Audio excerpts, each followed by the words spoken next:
नमस्कार, सत श्री अकाल, वड़क्कम मेरे प्यारे लिसनर्स को रफ्तारी रुचिका का प्यार भरा वेलकम उसी शो में जिसका नाम है फिल्मी दुनिया एट रेडियो उड़ान द फ्लाइट ऑफ लाइफ।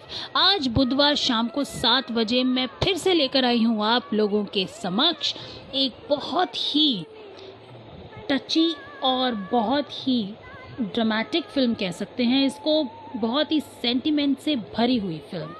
इस फिल्म का नाम है अनुराग। दोस्तों, अनुराग फिल्म एक छोटे से बच्चे के इर्द गिर्द घूमती है। अनुराग फिल्म डायरेक्ट की थी शक्ति सामंता ने, प्रोड्यूस भी की थी शक्ति सामंता ने, लिखा था विजेंद्र गौर जी ने और दोस्तों इसका म्यूजिक दिया था none other than S D. Burman ji ने। इसकी रिलीजिंग डेट थी दिसंबर 1972। और दोस्तों इसके कलाकारों के बारे में अगर मैं आपको बताऊं तो Ashok Kumar ji, master Satyajit, Nutan, Vinod Mehra, Moushumi Chatterjee, Naseer Hussain, Murad, Asit Sen, oh my god, Anita Guha, Madan Puri, Satendra Kapoor और शक्ति सामंता के साथ ऑलरेडी 2 फिल्मों में काम करने वाले, यानी कि इन्होंने इनके साथ काम किया था आराधना में और कटी पतंग में।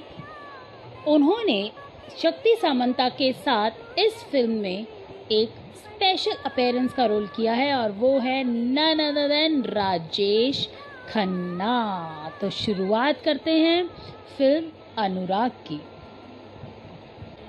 तो दोस्तों 3 जनों का एक परिवार जिसमें है दादा अशोक कुमार जी, पोता मास्टर और साथ में उनकी बहू नूतन। इनका बेटा बहुत पहले ही एक्सपायर हो चुका है। तो यहाँ पर ये तीनों की बहुत ही छोटी सी प्यारी सी फैमिली है। दादा पोते को बहुत प्यार करता है और पोता भी दादा को बहुत प्यार करता है। काम करे बबुआ हो, राम करे बबुआ हमार फुलवा को, हमरी उम्र लगी जाए। राम करे बबुआ हमार फुलवा को, हमरी उम्र लगी जाए। पतझर आए हो, पतझर आए, बसंत ऋतु जाए हो जाए, चंपा चमेली मुस्काए। राम करे बबुआ हो।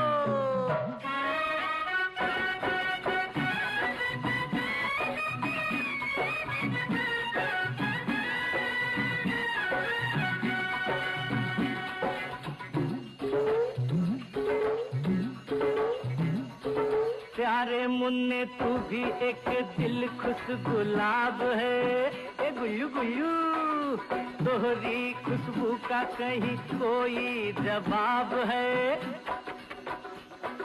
प्यारे मुन्ने तू भी एक दिल खुश गुलाब है, तोहरी खुशबू का कहीं कोई जवाब है। तोहे न किसी की, तोहे न किसी की नजर लग जाए। राम करे बबुआ हो, राम करे बबुआ हमार फुलवा को, हमरी उम्र लग जाए हो।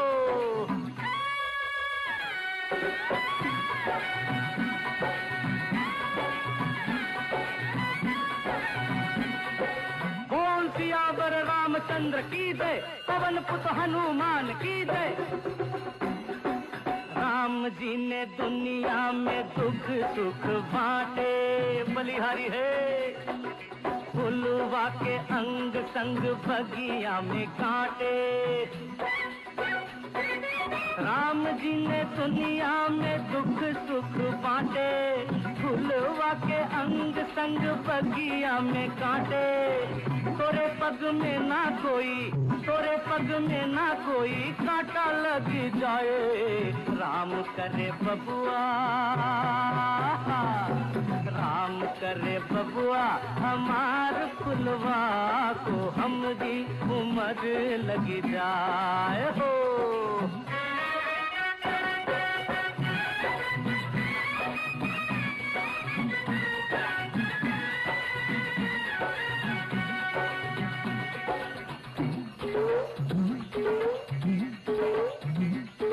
सास ऐसा होवे जब बने तू दुल्हा राजा,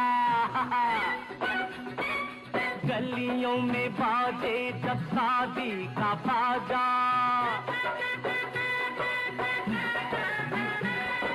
सास ऐसा होवे जब बने तू दुल्हा राजा, गलियों में बाजे जब शादी का बाजा। यही गंगा राम हो, यही गंगा राम तुहरा सेहरा बनाए। राम करे बबुआ हो, राम करे बबुआ हमार फुलवा को हमरी उम्र लग जाए। पतझड़ आए बसंत ऋतु जाए, हो जाए चंपा चमेली। तो दादा पोता की हटकेलियों के बीच में यहाँ पर जब बच्चा स्कूल जा रहा है तो उन्हें मिलता है राजेश खन्ना, जो कि एक फ्लोरिस्ट है, यानी फ्लावर्स बेचते हैं। जय हो बजरंग बली की। अरे हो गंगाराम भैया, अरे आई गए बहादुर सिंह। अरे बबुआ, अरे ई लो। ये तो बहुत अच्छे फूल है गंगा काका। अरे गंगाराम की दुकान के हैं, कोई अरे गहरे के है नहीं। अरे जौने तौन हम तोहार वास्ते चुन चुन के लाए हैं ये फूल। हाँ, इसका नाम है दिलखुश गुलाब का दिलखुश गुलाब। हाँ। अच्छा गंगाराम भैया चले। अच्छा टाटा। टाटा। ए बबुआ, आज शाम को हम तोहार साथ किट खेलेंगे। अरे गंगा काका कितनी बार का है, किट नहीं क्रिकेट। हुई ना। अरे वो हमारे साथ मजाक मत करो तुम, अब तुम जाओ। दोस्तों, ये सारी फिल्म इस छोटे से बच्चे के इर्द गिर्द घूमती है। जहाँ एक तरफ दादा अपने पोते से बहुत प्यार करता है, वहीं दूसरी तरफ राजेश खन्ना भी अपने बेटे से बहुत प्यार करता है, जो कि गांव में है और आज उसकी बीवी जी की चिट्ठी आई है। अरे आओ डाक बाबू, चिट्ठी। हमारी चिट्ठी? अरे ये तो हमारे जोरू की चिट्ठी। सुनो सुनो भाई, पढ़ के तो सुनाओ। सरकार हमें चिट्ठी बांटने की तनख्वाह देती है, पढ़ने की नहीं। अरे तो हम कौन सा मुफ्त में पढ़ा रहे हैं? अगर तुम हमारी चिट्ठी पढ़ दो तो हम तोहार जोरू के वास्ते ये गुल बदन बेनी देव का। हाँ, लाओ पढ़ दूं। हाँ पढ़ो जरूर, लेकिन सुनना नहीं। जरा कान में उंगली धरो। अरे जरा कान में उंगली धरो। क्यों? अरे ये हमार रानी की चिट्ठी है, सिर्फ राजा ही सुन सकत का। अरे लेकिन मैं कान में उंगली डाल लूंगा तो पढ़ूंगा कैसे? अरे क्या? ऐसे। बहुत अकलमंद हो।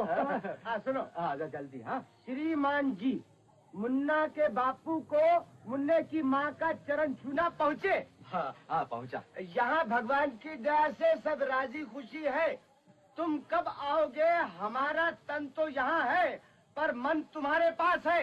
अरे हमारा भी यही हाल है मुन्ना की माँ। अरे तुम आगे पढ़ो। हाँ, वहाँ तुम्हारी दुकान में फूल भरे हुए हैं, पर यहाँ हमारे आंगन में भी बहुत से फूल खिले हैं। चंपा, चमेली, गेंदा, मोगरा। अच्छा। हाँ। पर यहाँ के फूलों को कोई खरीदेगा नहीं तो क्या हुआ? मैं रोज उनकी माला बनाकर तुम्हें पहनाया करूँगी और सामने बैठा के तुम्हें देखा करूंगी। अरे छठिया गए हो क्या? अरे ये कोई बात है? अगर माला पहना के बैठे रहेंगे, काम नहीं करेंगे तो खाएंगे क्या? हवा? बीच में बर्दाश्त मत करो। हाँ डाक बाबू, जरा जोश खा गया था। आगे चलो। मुन्ना की पढ़ाई ठीक चल रही है। ये हुई ना बात साहब। फिर वो रोज तुम्हारे बारे में पूछता है। दिवाली के हफ्ता भर बाद उसका जन्मदिन है। तो तुम 10-15 दिन के लिए जरूर आ जाना। तुम्हारी चरणदासी मुन्ना की माँ। हाँ, सदा सुखी रहो, सदा सुखी रहो। इस पूरी फिल्म में एक कैरेक्टर और हैं, बहुत ही कंजूस, राजेश के पिताजी, यानी कि हमारे हीरो विनोद मेहरा के पिताजी। और यहाँ हमारे हीरो की एंट्री हुई। यहाँ तक कि गंगाराम डिसूजा ने भी 2-2 रुपए दिए। अरे अच्छा किया तुमने डिसूजा की याद दिला दी। वो राजेश कहाँ है? राजेश जी। पिताजी। अरे क्या कर रहा था? पिताजी पढ़ रहा था। तू दिन रात पढ़ता रहता है और मेरे धंधे का बिल्कुल ख्याल नहीं करता। डिसूजा क्या हुआ? क्या हुआ पिताजी? अरे उससे 3 महीने का किराया लेना है। लो ये हंस रहा है। अरे जाके वसूल करना जल्दी। खड़ा कर, जल्दी जा, जल्दी कर जाओ।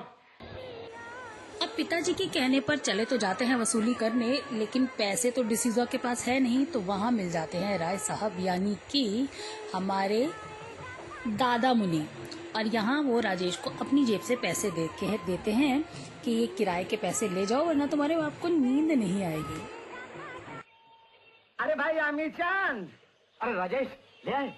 अरे हाँ हाँ, परेशान क्यों होते हो? डिसूजा ने किराया दे दिया। अच्छा अच्छा। आप जाके सुख की नींद सो जाओ। राय साहब, आप हमेशा मुझ पर ताने कसते रहते हैं। 3 महीने किराया बाकी था, आखिर मुझे भी तो इनकम टैक्स देना पड़ता है। क्यों नहीं, लेकिन पूरी कमाई तो देते नहीं, आधी कमाई ब्लैक में खा जाते हो। अरे आप भी खुली सड़क पर कैसी बात कर रहे हो? इसका हत्या लिखो जा रही, पैसे निकालो दादाजी। हाँ। अब चंदन के नाना की चिट्ठी आई है कि इन अन्नू को और चंदन को 2 दिन के लिए यहाँ भेज दीजिए। तो वो दोनों तो मना करते हैं, लेकिन दादाजी जबरदस्ती भेज देते हैं। लेकिन जबरदस्ती करने का नतीजा, उधर ना दादा का मन लग रहा है और इधर नानी के घर ना ही चंदन का। सीताराम, शंभू, बोला। जी सरकार। अरे अभी तक चाय क्यों नहीं दी? बीबी जी ने आपको 5 बजे चाय देने कहा। मैं रेलवे का टाइम टेबल हूँ कि 5 बजे चाय पीऊँ? मैं 4 बजे चाय पीऊंगा, समझे? जी सर। आप समझे? बोला कहा? वो तो चंदन बाबू के साथ बाहर गए। अरे तो तुम लोग भी चले जाओ, क्या मैं अकेले नहीं रह सकता? अब अभी चाय लाया सकता? नहीं, मैं डॉक्टर सुनील के चाय पीऊंगा। सुनो, कोई टेलीफोन करे तो कह देना मैं डॉक्टर सुनील के यहाँ, समझे? जी सरकार। आप समझे? बाबूजी आज इतने गुस्से में क्यों हैं? वो चंदन बाबू घर में नहीं है ना, अकेले में जी नहीं लगता। ओह। माँ, रात हो गई है, घर नहीं चलोगी? छी, ऐसी बात नहीं करते। ये तुम्हारा स्कूल थोड़ी है जो सवेरे आए और शाम को घर लौटे। 2-1 दिन हमारे साथ भी रहो बेटा। क्या? 2-1 दिन? हाँ। लो और लो। तो अब खबर ये आती है कि चंदन वहाँ से गायब हो गया है, चंदन मिल नहीं रहा है और चंदन भागता दौड़ता बस में बैठ के आ जाता है अपने दादाजी के घर। आखिर गया कहाँ? न घर पहुँचा न सुनील के यहाँ। तुम बेकार की चिंता कर रही हो माँ, वो शैतान यहीं कहीं खेल रहा होगा, फिर भोला भी तो उसके साथ है। हेलो, कौन? बाबूजी? नहीं, अभी तक उसका कुछ पता नहीं चला। क्या कह रही हो बहू? अब तक नहीं आया? पर वो कहाँ चला गया होगा? बहू तुम्हें तो उसका ख्याल रखना चाहिए था। और शैतान तो यहाँ मौजूद है। आपने मुझे वहाँ पर 2 दिन के लिए भेज दिया? अरे बदमाश, वहाँ तुझे लोग ढूंढ रहे हैं, मैं यहाँ परेशान हूँ। तू गया कहाँ था? मैं तो बस में बैठ कर आ रहा था। अरे अकेले क्यों आया? भोला को साथ क्यों नहीं लाया? भोला माँ से पूछता, और माँ मुझे आने देती। हाँ बेटा, माँ तुझे आने तो नहीं देती। तूने बहुत अच्छा किया है, यहाँ तू चल आया। अच्छा चल चल। तेरी माँ टेलीफोन पर है। हेलो, हाँ बहू हो, सुनो, ये तुम्हारा लाडला उल्लू का पट्टा आ गया, से बात करो, मैं जो कहूँ वो करना। माँ, मैं बस में बैठ के चला आया। मैं बस में बैठ कर चला आया। मैं दादाजी के साथ रहूंगा। मैं दादाजी के साथ रहूंगा। तुम्हें वहाँ रहना है तो रहो। तुम्हें वहाँ रहना है तो रहो। रख दे। रख दे।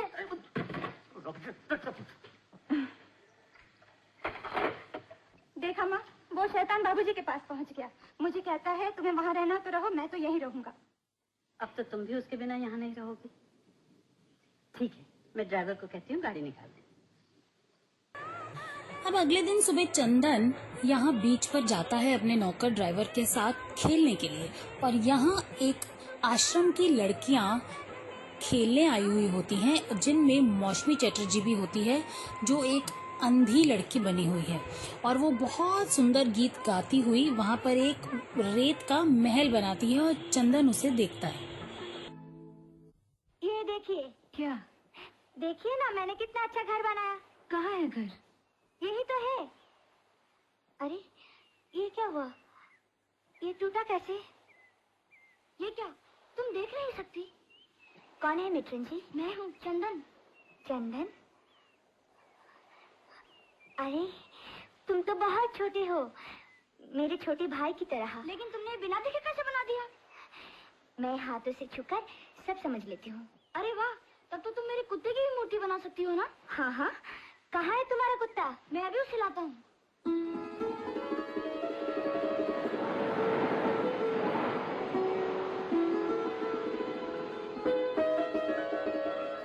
है ना बिल्कुल तुम्हारे कुत्ते की तरह? बिल्कुल। एक दिन मैं तुम्हें अपने घर ले जाऊंगा। तुम्हें देख के सब बहुत खुश हो जाएंगे। तुम्हारे घर में कौन है? माँ है, दादाजी हैं। बोलो कब चलोगी? जब तक स्कूल वाले परमिशन ना दे, मैं कैसे जा सकती हूँ? ठीक है, मैं अपनी माँ से जरूर कहूँगा। अच्छा। देख नहीं सकती और उसने रेत से डिंकी की मूर्ति बना दी। हाँ माँ, कितनी बड़ी लड़की है? मुझसे बड़ी है। माँ मुझको छू छू कर कहने लगी कि तुम तो मुझसे बहुत छोटे हो। मैं तुम्हारी दीदी हूँ और तुम मेरे छोटे भाई हो। अरे वाह, उसने तुझे अपना छोटा भाई बना लिया? हाँ दादाजी, मैंने उससे कहा कि मेरे घर चलो, मैं तुम्हें अपने दादा से मिलाऊंगा, अपनी माँ से मिलाऊंगा। तो फिर उसे साथ ले आते। क्यों बाबूजी? अरे हाँ, क्यों साथ क्यों ले आया उसे? मैंने उसे पूछा था, उसके टीचर कहने लगी कि हम छोटे बच्चों के साथ नहीं भेजते। अगर आप जाओगे ना, आपके साथ जरूर भेजेगी। कहाँ रहती है वो? ब्लाइंड स्कूल में। अरे ब्लाइंड स्कूल वालों को मैं अच्छी तरह जानता हूँ बहू। उस लड़की को कल ले आऊँ? दादाजी प्लीज। कल ले आऊंगा, कल ले आऊंगा, कल ले आऊंगा। दादाजी ने चंदन से प्रॉमिस किया और अगले ही दिन जाके शिवानी को घर ले आए। जब मैं बहुत छोटी थी तभी मेरे माता पिता गुजर गए और मेरे चाची ने मुझे ब्लाइंड स्कूल भेज दिया। शायद भगवान मुझसे खुश थे, तभी तो चंदन भैया मिल गए और आप लोग मिल गए। बेटी, जब तुमने चंदन को अपना भाई माना है तो क्या मुझे माँ कहकर नहीं पुकारोगी? सच? क्या आप मेरी माँ बनेंगे? क्यों नहीं, जब मैं चंदन की माँ हूँ तो तुम्हारी भी तो माँ हुई ना। माँ, मेरी बेटी। अरे भाई, कहाँ चले गए सब लोग? अरे दादाजी, दादाजी! हाँ, क्या कर रहे तू अंदर? अंदर आ, चलो तुम्हें दिखाता हूँ मैं क्या कर रही हूँ। क्या दिखाएगा? देखो तो सही, दीदी और माँ कभी कभी हंसती हैं, कभी रोती हैं और कभी कभी एक दूसरे गले मिलती हैं। अच्छा, दोनों में इतना प्यार हो गया? बड़ी प्यारी लड़की है बाबूजी। अरे वाह वाह, क्या जादू कर दिया बेटी तुमने। माँ को अपनी बेटी अच्छी नहीं लगेगी तो और किसी लगेगी। बिल्कुल ठीक कहा, बिल्कुल। लेकिन दादाजी, आप चले कहाँ गए थे? अरे मैं तो मोहल्ले भर के लड़कों को बुलाने गया था कि आकर देखो चंदन की बहन आई है, लेकिन कोई था ही नहीं, सब खेलने चले गए थे। खैर बेटी, मैं तुम्हें हरी गहन ले चलता हूँ। वो बड़ा करता है कि बड़ी अच्छी स्टैचूज बनाता है, लेकिन देखे तो सही मेरी बेटी कैसी बनाती है। अब जा बेटी।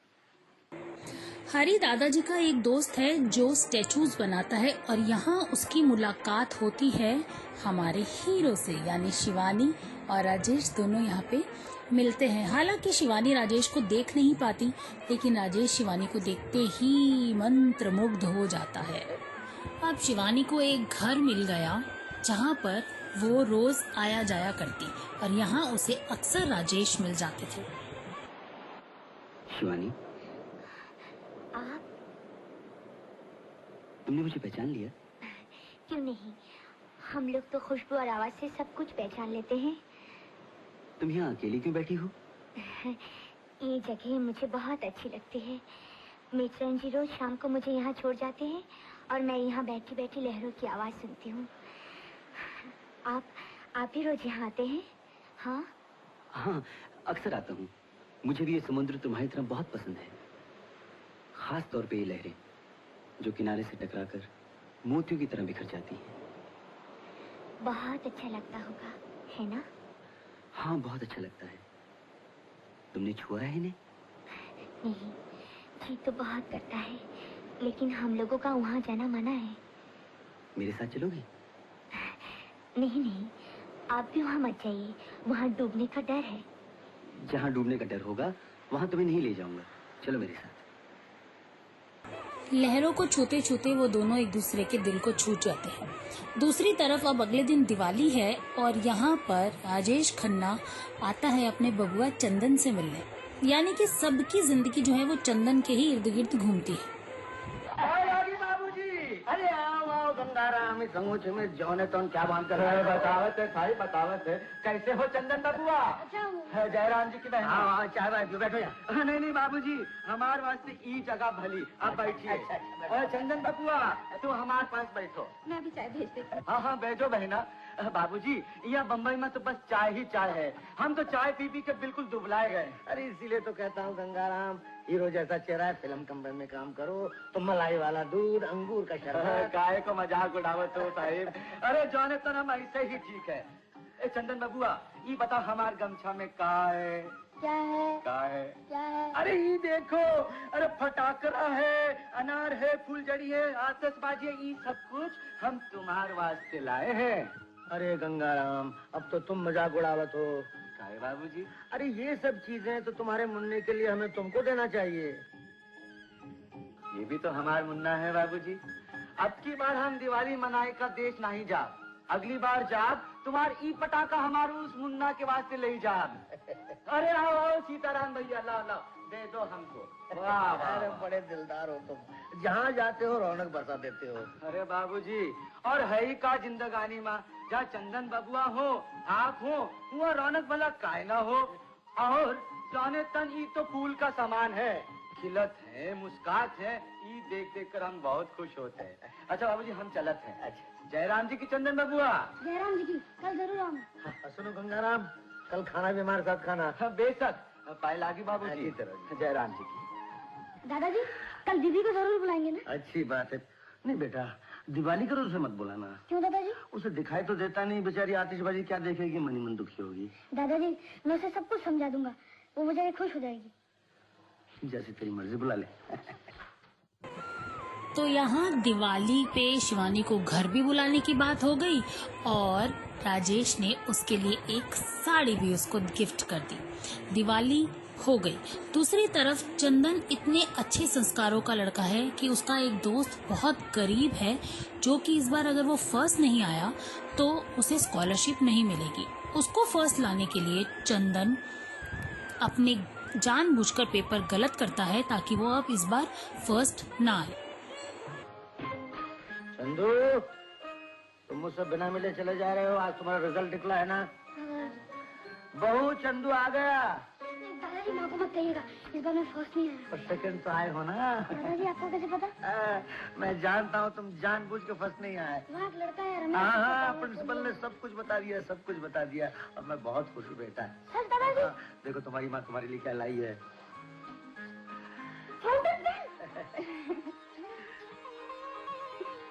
बेटा, तुमने किसी के भलाई के लिए कुर्बानी की। रमेश को स्कॉलरशिप की जरूरत थी, वो तुमने उसे दिलवा दिया। देख लेना बहू, एक दिन बहुत बड़ा आदमी बनेगा। मेरी आशीर्वाद इसे दीजिए बाबूजी। दादाजी के पैर छुओ। जीते रहो बेटा, जीते रहो। जा जल्दी कपड़े बदल के आओ, फिर अपन क्रिकेट खेलेंगे। अब हमारी लवर्स की बारी है। राजेश यहाँ पे फूल लेकर राजेश खन्ना की शॉप से पहुँचते हैं शिवानी के पास। आप? अरे बिना बात किए कैसे पहचान लिया मुझे? खुशबू से। मैंने कहा था ना, हम लोग खुशबू से सब कुछ पहचान लेते हैं। इतनी अच्छी फूल है, मनमोहक सुगंध है। इन फूलों का नाम जानती हो क्या? प्रेम बंधन गुलाब। प्रेम बंधन? मैं समझी नहीं। फिर मैं भी नहीं समझा था, लेकिन उसने मुझे समझा दिया। किसने? अरे अपना फूल वाला गंगाराम। वही जिसने फुलझड़ी छुड़ाते समय दोनों का हाथ मिला दिया था। हाँ वही। कहने लगा हम प्रेम बंधन गुलदस्ता का पैसा नहीं ले, जब शादी हुई जाए तो बूंदी के लड्डू भेज देना। शादी? मेरी और तुम्हारी।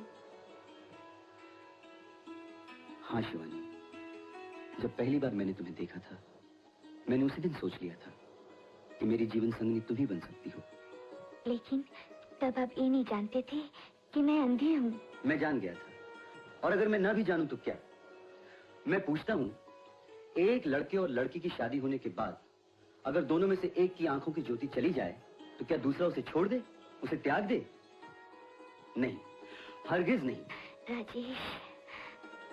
शिवानी, मैं तुम्हारा इलाज कराऊंगा, बड़े बड़े डॉक्टरों को दिखाऊंगा, और अगर फिर भी तुम्हारी आंखें ठीक ना हुई तो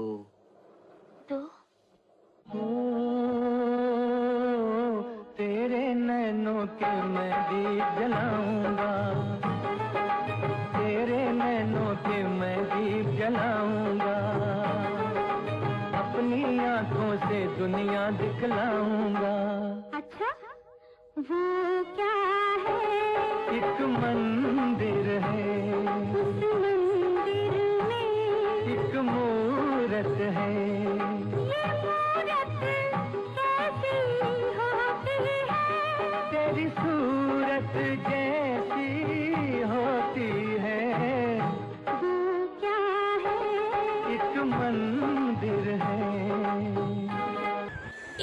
क्योंकि प्यार की भनक सबको लग जाती है। और दोस्तों यहाँ राय साहब अब एक चालाकी करते हैं कि ब्लाइंड स्कूल की प्रेसिडेंट की कुर्सी राजेश के पिता को दिलवा देते हैं और वहाँ पर वो बहुत जबरदस्त भाषण भी देते हैं आमिर चंद जी। लेकिन साथ ही साथ जो हमारे मूर्तिकार हैं वो ये घोषणा कर देते हैं कि आमिर चंद जी अपने बेटे राजेश की शादी यहाँ शिवानी से करवाएंगे और आमिर चंद जी बहुत आग बबूला हो जाते हैं। बड़े आदमी इज्जत कमाने के लिए बहुत कुछ कहते हैं, लेकिन ये जरूरी नहीं कि हर बात पर अमल भी किया जाए। माफ कीजिए पिताजी, मैं आपसे एक बात पूछना चाहता हूँ। पूछो। जिनके जीवन में पहले ही निराशा हो, उन्हें आशा और प्यार की एक किरण देना कोई अपराध है क्या? देखो राजेश, मैं तुम्हारे साथ बहस करना नहीं चाहता। आइंदा तुम उस लड़की से कभी नहीं मिलोगे। चलो जी, समझा लो अपने बेटे को। अब राजेश को अपने पिता का ये फैसला मंजूर नहीं है और वो सीधा ब्लाइंड स्कूल आता है शिवानी से मिलने। लेकिन नमस्ते। नमस्ते। राजेश बाबू, आपके पिताजी ने फोन किया था कि आपको शिवानी से न मिलने दिया जाए। मुझे शक था कि वो जरूर ऐसा कुछ करेंगे। लेकिन बात क्या है, उन्होंने तो सबके सामने आप दोनों की शादी के लिए हामी भरी थी। वो सिर्फ वाहवाही लूटने का एक तरीका था। दिल से तो हमारी शादी के लिए वो कभी भी तैयार न थे। अगर आपको एतराज न हो तो मैं शिवानी से एक बार मिल सकता हूँ? अच्छा, मिलिएगा। Thank you. शिवानी, मैं ये कहने आया मैंने था। सब कुछ सुन लिया है। भगवान के लिए अब मुझसे मिलने की कोशिश मत करो। मैं नहीं चाहती मेरे कारण तुम्हें परेशानी हो और तुम्हारे घर में झगड़ा हो। मेरी बात तो सुनो शिवानी। मैं हाथ जोड़ती हूँ, अब मुझसे कुछ मत कहो। मुझे भूल जाओ। मुझे तुम लोगों से जो अपनापन और प्यार मिला है वही क्या कम है। मुझे और कुछ नहीं चाहिए, कुछ नहीं। अब नूतन बहुत परेशान है और अपने ससुर से यानी मुनि दादा मुनि से ये बात डिस्कस करती है और अब दादा मुनि जाते हैं आमिर चंद से बात करने के लिए। लेकिन एक अनाथ गरीब लड़की का इलाज कराएगा कौन? मैं? तो क्या हर्ज है अमीर चंद, तुम्हारा थोड़ा सा काला पैसा अच्छे काम में जाएगा। कमा के काला पैसा। देखिए राजा, अगर इलाज कराने के बाद भी वो ठीक ना हुई तो मेरा तो 1500 रुपया गया पानी में। 1500 क्या बात करते हो अमीर चंद, वो तो स्पेशलिस्ट की फीस भी नहीं होगी। लेकिन अगर ये बात है तो चिंता ना करो, उसके इलाज के खर्चे की जिम्मेदारी मुझ पर। तब तो शादी के लिए राजी हो जाओगे। अगर इलाज के खर्चे की जिम्मेदारी आप लेते हैं, यही तो मैंने कहा, और लड़की ठीक हो जाती है, तब तो मुझे सोचना ही पड़ेगा। फिर लड़की सुशील भी है, सुंदर भी है, गुणी भी है। अब शिवानी का इलाज शुरू होता है और राय साहब उसको अपने डॉक्टर के पास लेकर आते हैं। यहाँ पे चंदन भी उनके साथ है, यानी डॉक्टर जो कुछ कहता है चंदन उसे सुन लेता है। आंखों की जांच और केस हिस्ट्री से मैं इस नतीजे पर पहुंचा हूँ कि ग्राफ्टिंग करना ही पड़ेगी। ग्राफ्टिंग यानी दूसरे की आंखें? जी हाँ राय साहब, अभी कुछ दिन पहले मैं एक ऐसा ही ऑपरेशन कर चुका हूँ। एक आदमी का सीरियस एक्सीडेंट हो गया था और मरते वक्त वो अपनी आंखें दान कर गया। मैंने 1 घंटे के अंदर उसकी आंखों की ग्राफ्टिंग कर दी और उस मरने वाले की आंखों से एक अंधे की दुनिया रोशन हो गई। अच्छा, लेकिन डॉक्टर साहब ऐसा महान आदमी तो किसी को भाग से ही मिल सकता है जो अपनी आंखें किसी दूसरे को दे दे। मैंने तो सोचा था कि ये लड़की देखने लगे तो। आप निराश न होइए राय साहब।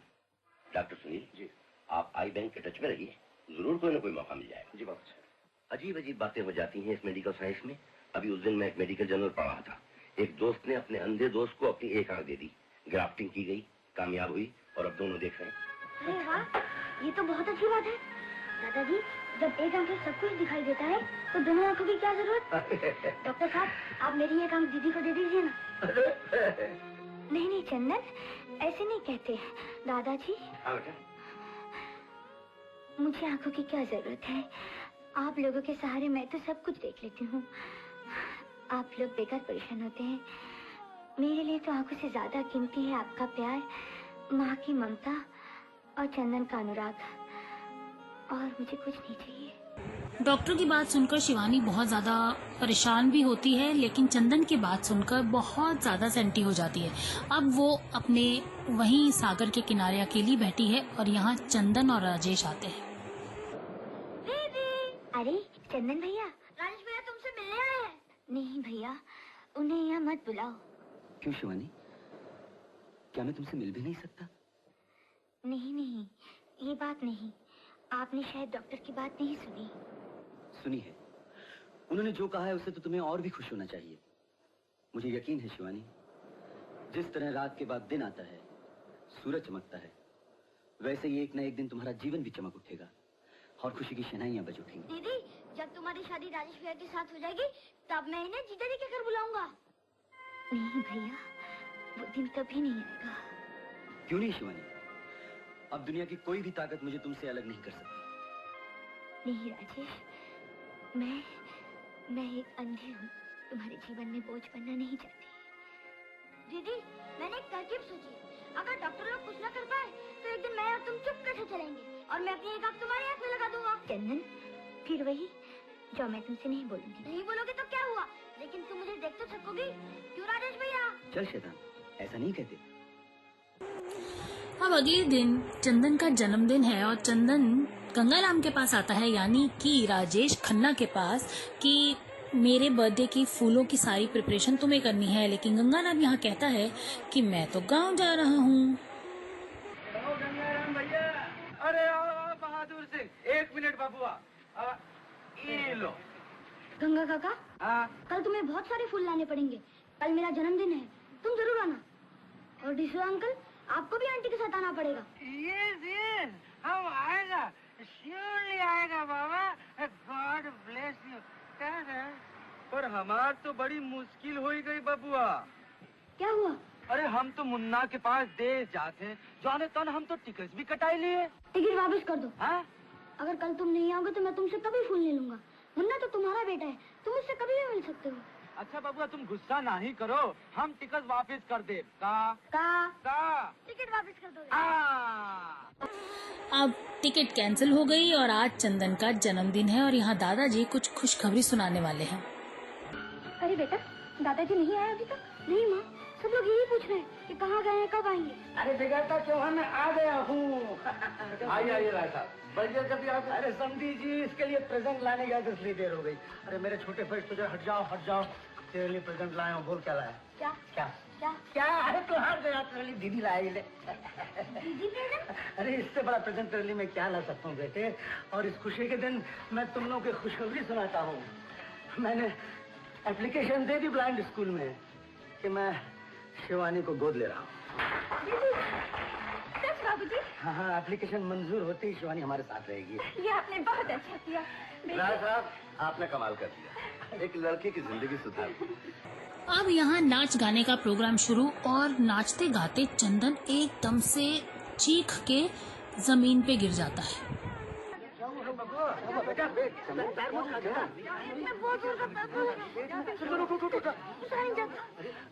चलो गंगाराम, अंदर ले चलो। गंगाराम उठा जाओ, उठा।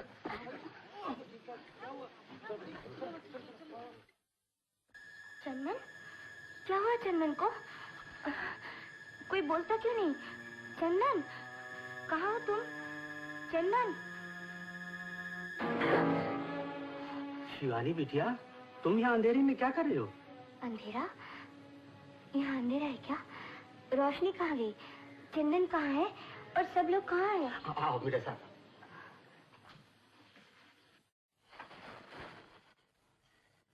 दर्द किस लिए है सुनील? चाचा जी, चिंता की कोई बात नहीं है, मैं दवाई लिख दूंगा, दर्द ठीक हो जाएगा। चंदन। शिवानी, आओ बेटी, यहाँ बैठो चंदन के पास। ये ख्याल है इसको। भैया, क्या हो गया तुम्हें? बहुत जोर से दर्द हुआ। यहाँ से उठो मत बेटे, आराम करो। और देखो, इस वक्त पार्टी वार्टी बिल्कुल बंद है। अच्छा चाचा, मैं चलता हूँ। नमस्ते। क्या ठीक कर दो? डॉक्टर भैया, हमारे बबुआ ठीक है। हाँ, बिल्कुल ठीक। गंगाराम, तुम अंदर जाके मिल लो उससे। ठीक है वो। चलो भाई, सब लोग चलो। बबुआ देख तो, हाँ दोस्त लोग आए हैं। क्या लगा तुम्हें? चाचा, कुछ इन्फेक्शन लगता है। कुछ सीरियस बात? ना, ऐसी कोई बात नहीं है, आप बिल्कुल चिंता मत कीजिए। मैं कल पूरा एग्जामिन कर लूंगा और ब्लड स्टूल भी दिखा दूंगा। ठीक है। चंदन के सारे टेस्ट होते हैं और वो अभी स्कूल नहीं जा रहा है, तो बारी बारी से सब लोग उससे मिलने आते हैं। गंगाराम चला गया और आज वो तारीख है, वो दिन है जब चंदन की रिपोर्ट्स आई हैं। हाँ डॉक्टर मैं समझ गया, लेकिन यस यस हाँ। सुनील, मैं जा सकता हूँ? डॉक्टर एक मिनट, आइए चाचा जी। सारी रात चंदन सो नहीं सका, पेट में से बड़ी जोर का दर्द रहा। आप बैठिए। डॉक्टर ऐसा कीजिए, आप भेज दीजिए। जी हाँ। रिपोर्ट का क्या हुआ? चाचा रिपोर्ट तो अभी नहीं आई, मैं डॉक्टर सालस्कर से बातें कर रहा था। क्या कर रहे हो? उन्होंने ब्लड सैंपल टाटा इंस्टीट्यूट में भेज दिया है। कैंसर टेस्ट के लिए? जी तुम क्या कर रहे हो सुनील? इतने से बच्चे को कैंसर चाचा जी, बात यह चाचा जी के पैथोलॉजिकल टेस्ट में कुछ मिला नहीं, और इतने तेज बुखार और दर्द की वजह मेरी समझ में भी नहीं आई, इसलिए अपनी तसल्ली के लिए मैंने जांच करवा लेना जरूरी समझा। अच्छा क्या सुनील, तुमने अच्छा किया। चाचा जी, भगवान करे रिपोर्ट में किसी किस्म की खराबी ना हो। ऐसा लगता है कि भगवान मुझे कभी सुख चैन से बैठने नहीं देगा सुनील। मैं जिसे भी अपनाना चाहता हूँ। रिपोर्ट कब आ रही है? कल शाम को 4 बजे। कल शाम को 4 बजे तक मेरी क्या हालत होगी?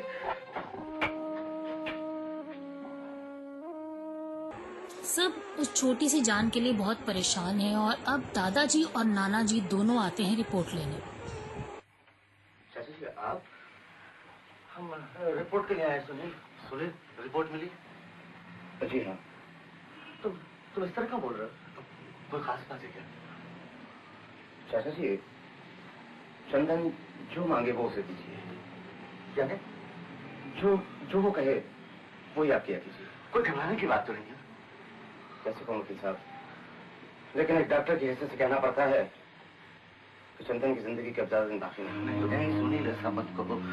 तुम उसके बाप के दोस्त हो, वो तुम्हारे बेटे सवाल है। जी हाँ, लेकिन ये रिपोर्ट गलत भी तो हो सकती है। काश की रिपोर्ट गलत हो सकती है। आप इसे हुआ क्या है?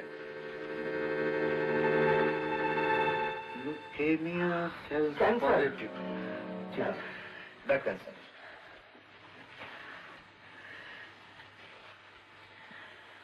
राय साहब, चलिए राय साहब, चलिए। डॉक्टर के यहाँ से अधेड़ उम्र के 2 आदमी इतनी बुरी खबर सुनकर घर वापस आते हैं। चंदन अब दिन ब दिन बीमार पड़ता जा रहा है, कमजोर होता जा रहा है। अब चंदन रात को एक सपना देखता है और सुबह उठ के दादाजी को बताता है कि मैं दिवाली मना रहा हूँ। दादाजी यहाँ सीधा डॉक्टर के पास आते हैं राजेश के साथ। आइए चाचा जी। आओ राजेश, बैठिए। कहीं चाचा जी कैसे तबीयत है चंदन की? इंजेक्शन से कुछ फायदा हुआ? हाँ फायदा जरूर हुआ, दर्द भी कम था और रात सोया भी। और चाचा जी हम कर ही कह सकते हैं सिवा तकलीफ कम करने के। जानता हूँ बेटा, कह रहा था कल रात सपना देखा, दोस्तों के साथ दिवाली मना रहा है और चाहता है कि इस बार बड़ी धूमधाम से दिवाली मनाए। लेकिन चाचा जी दिवाली को तो भी 1 महीना बाकी है, और मैं समझता हूँ कि चाचा जी आप एक काम कीजिए, 1 हफ्ते के अंदर ही दिवाली मना लीजिए। छोटी दिवाली, मोहल्ले वालों को समझाकर। क्या कह रहे हो सुनील भैया? क्या इतना भी वक्त नहीं कि हम महीना 2 महीना भी नहीं? नहीं चाचा जी, उसकी हालत बहुत खराब हो चुकी है, और मैं समझता हूँ कि शायद 1 हफ्ता भी उसके लिए। बस 1 हफ्ता?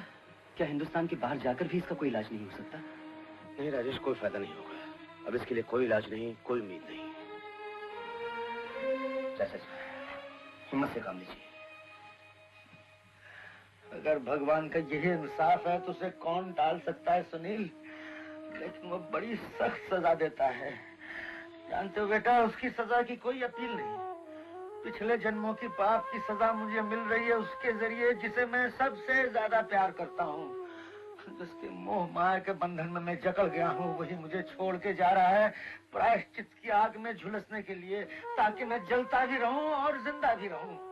ठीक है दादाजी। बेटा, हम बड़ी धूमधाम से दिवाली मनाएंगे चंदन के लिए। उसकी खुशी के लिए हम झूठी दिवाली मनाएंगे। आओ बेटा। यहाँ से तो ये बोल के चले आते हैं। अब बारी है अन्नू को कैसे समझाए, यानी एक बच्चे की माँ को। बाबूजी, ये दिवाली 1 महीना पहले क्यों मनाई जा रही है? ऐसी कोई बात नहीं बहू, वो चंदन ने कहा था कि इस बार दिवाली धूमधाम से मनाएंगे, इसलिए मैंने सोचा। लेकिन 1 महीना पहले क्यों? क्योंकि बहू हुआ है चंदन को? नहीं, तुम घबराओ नहीं बहू, तुम इस तरह घबराओ नहीं है। क्या हुआ है? तुम घबराओ नहीं बहू, सब ठीक हो जाएगा। आप मुझे बताइए, मैं सब कुछ बर्दाश्त कर लूंगी। हाँ, बहू मैं आप बताइए ना। मैं जानता हूँ तुम बर्दाश्त कर लोगी। क्या हुआ है बहुत चंदन हिम्मत है। को? मुझे भी बर्दाश्त करना पड़ेगा बहू, हम कुछ नहीं कर सकते, कोई कुछ नहीं कर सकता। चंदन चंदन बहू बहू चंदन बहू सुनो, चंदन सुनो बहू, मेरी बात सुनो बहू, बहू बहू। सब दिवाली की तैयारी कर रहे हैं और दिवाली मनाई जाती है। यहाँ चंदन का एक दोस्त चंदन को सब कुछ बता देता है। दिवाली के बाद रात को चंदन बहुत थक के लेटा है और यहाँ दादाजी और माँ उसके पास आते हैं। चंदन, दिवाली कैसी लगी बेटा? अच्छी लगी? हाँ दादाजी, लेकिन ये दिवाली असली नहीं थी। आपने मुझे खुश करने के लिए मनाई थी ना? तुझसे किसने कहा? लड़कों ने? मुझे मालूम हो गया दादाजी, मैं डैडी के पास जा रहा हूँ। नहीं नहीं बेटा, तुम कहीं नहीं जाओगे, तुम यहीं रहोगे हमारे साथ। दादाजी बेटा आपको याद है क्या? डॉक्टर अंकल कह रहे थे अगर एक की आंख दूसरे की आंखों में लगा दी जाए तो वो देख सकता है। तो आप मेरी आंखें दीदी को दे दीजिए ना। ऐसा नहीं कहते बेटा, ऐसा नहीं कहते। मैं चला जाऊंगा, लेकिन दीदी मेरी आंखों से तुम्हें, माँ को, सबको देख सकेगी। कितना अच्छा होगा, है ना? बेटा बोलो दादाजी, मेरी बात रखोगे ना? दीदी को मेरी आंखें दे दोगे ना? ये क्या कह रहा है बेटा? माँ तुम मेरे पास ही रहना, मुझे बहुत डर लग रहा है। मैं तेरे पास हूँ बेटा।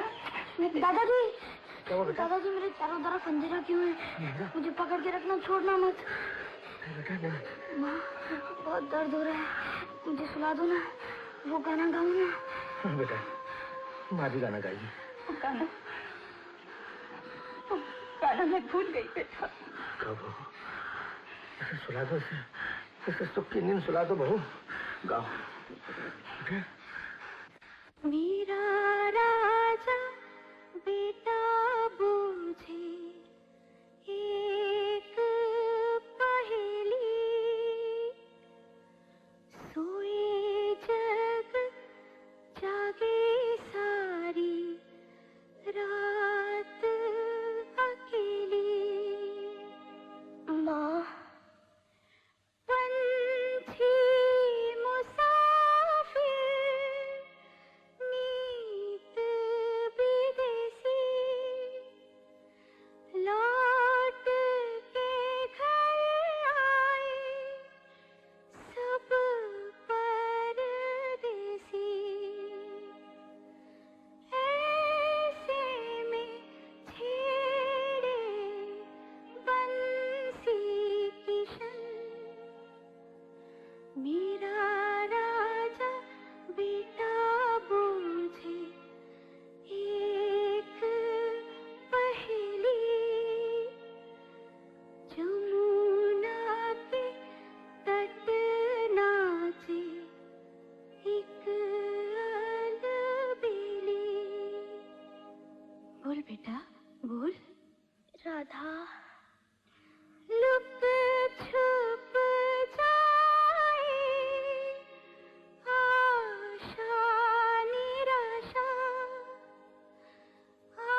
हाँ सुनील, हाँ बस थोड़ी देर हुई, सब कुछ खत्म हो गया। मैंने अभी तक किसी को खबर नहीं की। सुनील, तुम आई बैंक के सर्जन को लेकर जितनी जल्दी हो सके यहाँ चले आओ। बाबूजी, किसे फोन किया आपने? मैंने सुनील से कह दिया कि आई बैंक के सर्जन को नहीं, नहीं, मैं ये नहीं होने दूंगी, नहीं होने दूंगी। होने दो बहू, होने दो। यही चंदन की आखिरी ख्वाहिश थी, हमें पूरी करनी है। नहीं, मैं किसी को अपने बच्चे को हाथ नहीं लगाने दूंगी, नहीं लगाने। सुनो बहू, सुनो बहू, क्या तुम नहीं चाहती कि चंदन हमेशा हमारे साथ रहे? बहू, इससे बड़ी खुशी की बात हमारे लिए क्या हो सकती है कि चंदन की आंखों की ज्योति कभी बुझे नहीं, हमेशा जिंदा रहे शिवानी के साथ। हाँ कह दो बहू, हाँ कह दो। मैं उसकी माँ हूँ, कैसे हाँ कर दूँ? जानता हूँ बहू तुम्हारी दिल की हालत क्या है, लेकिन यही चंदन की अंतिम इच्छा थी। वो शिवानी को बहुत प्यार करता था। मान जाओ बहू, आओ मेरे साथ। चंदन चला गया और आखिरी इच्छा बता दी दादाजी को। अब आज फूलों वाले भैया भी वापस आए हैं। राम करे बबुआ। अरे आओ राजेश भैया, हम अभी देश से आए और आते वक्त दादर से फूल भी ले आए। सब फूल दे दो गंगाराम। सब फूल? अरे तुम्हारी शादी का मामला फिर। अरे का तुम्हारी आंखों में आंसू? अरे बहादुर, अरे बोलो ना। तुम्हार चंदन भैया अभी दुनिया में नहीं है गंगाराम। कहा? नहीं नहीं, ऐसी बुरी बात मत बोलो। अरे ये क्या बोलत है रे? हाँ गंगाराम, भगवान ने उसे अपने पास बुला लिया। चलो फूल ले चलो, उसे सजा कर विदा करें। नहीं नहीं राजेश भैया नहीं। अरे हम नहीं जानत रहे कि जो फूल शादी और पूजा के काम आते वही फूल अर्थी को भी शोभा बनब। अरे हम तो जन्मदिन पर बबुआ से बोलत रहे, अरे बबुआ तुहार शादी का सहरा हम बना। अब उन्हीं हाथों से अर्थी कैसे सजाब? नहीं राजेश भैया नहीं। आज से हम फूल नहीं बेचब रे। हे बबुआ, बबुआ। चंदन को अंतिम विदाई देकर शिवानी का ऑपरेशन कर देते हैं। बेटी धीरे धीरे आंखें खोलो, खोलो, शाबाश, खोलो। अरे ये क्या? ये रोशनी है बेटे, धीरे धीरे फिर से आंखें खोलो।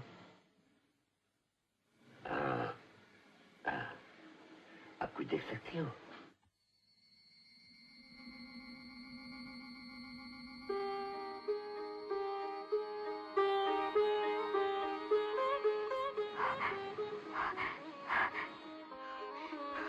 हाँ, हाँ, हाँ, मैं देख सकती हूँ।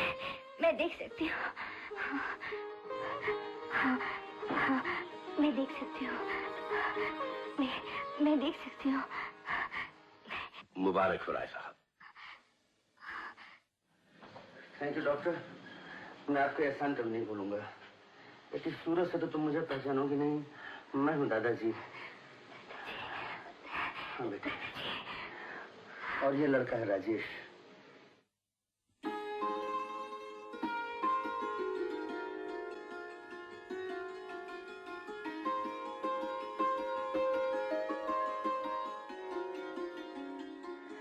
और बहू, जरा नजदीक आकर इन प्यारी आंखों को तो देखो।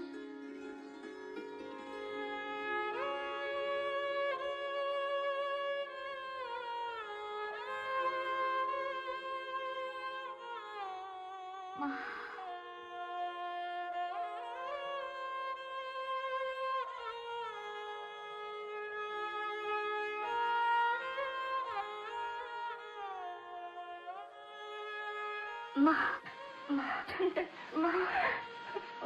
चुप कर।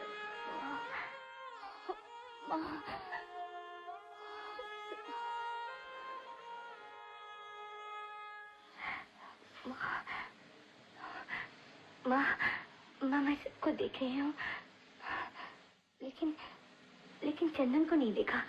कहाँ है चंदन? जब से मेरा इलाज शुरू हुआ, ना वो मुझे देखने आया, ना उसकी आवाज सुनाई थी। कहीं बाहर क्या है? क्या हुआ माँ?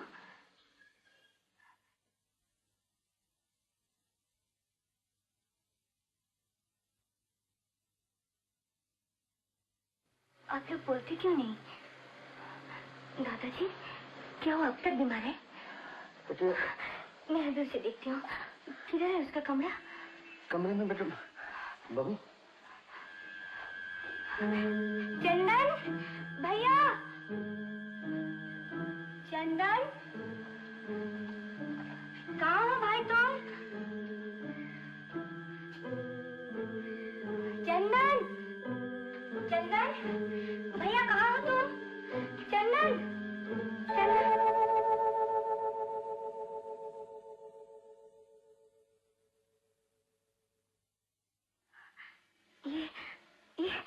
ये कौन? यही चंदन था, यही मेरा चंदन था बेटे। क्या? नहीं, हमें छोड़ के चला गया। नहीं, नहीं, माँ नहीं। रो मत बहू, तुम्हें तो खुश होना चाहिए। आज शिवानी तुम्हें चंदन की आंखों से देख रही है। हाँ बेटी, जाते वक्त चंदन अपनी आंखें तुम्हें दे गया था ताकि तुम देख सको।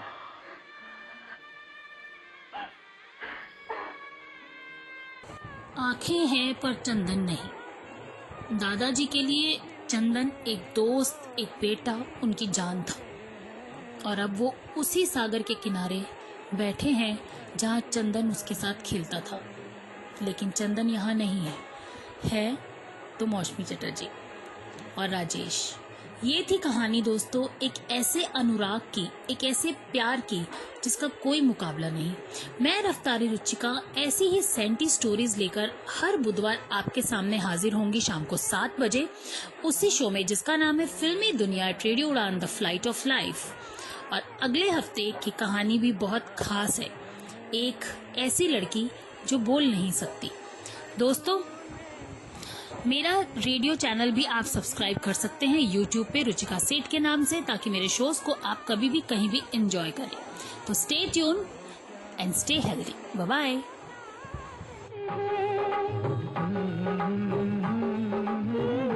राम करे बबुआ हो, राम करे बबुआ हमार फुलवा को, हमरी उम्र लगी जाए। राम करे बबुआ हमार फुलवा को, हमरी उम्र लगी जाए। पतझर आए हो, पतझर आए, बसंत ऋतु जाए हो जाए, चंपा चमेली मुस्काए। राम करे बबुआ हो।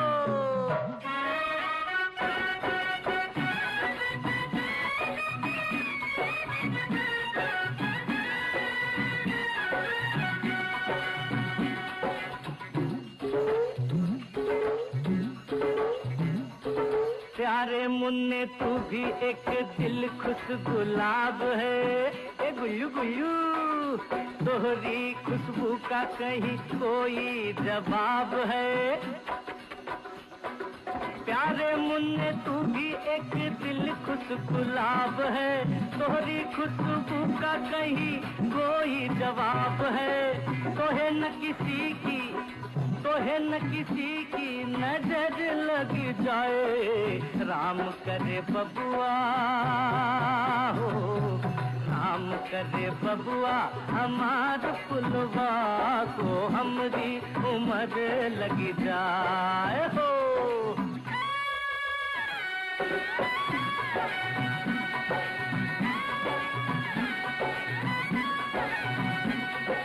बोल सियावर रामचंद्र की जय, पवन पुत हनुमान की जय। राम जी ने दुनिया में दुख सुख बांटे, बलिहारी है। फुलवा के अंग संग बगिया में कांटे। राम जी ने दुनिया में दुख सुख बांटे, फुलवा के अंग संग बगिया में कांटे। तोरे पग में ना कोई, तोरे पग में ना कोई कांटा लग जाए। राम करे बबुआ, राम करे बबुआ हमार फुलवा को हमरी उम्र लग जाए हो।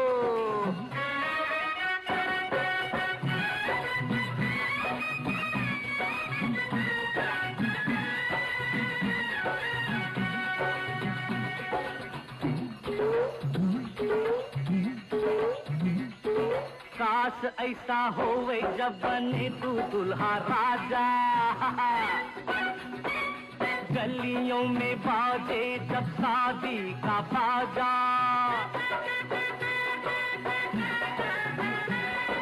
काश ऐसा होवे जब बने तू दुल्हा राजा, गलियों में बाजे जब शादी का बाजा। यही गंगा राम हो, यही गंगा राम तुहरा सेहरा बनाए। राम करे बबुआ हो, राम करे बबुआ हमार फुलवा को हमरी उम्र लग जाए। पतझर आए बसंत ऋतु जाए, हो जाए चंपा चमेली।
रात।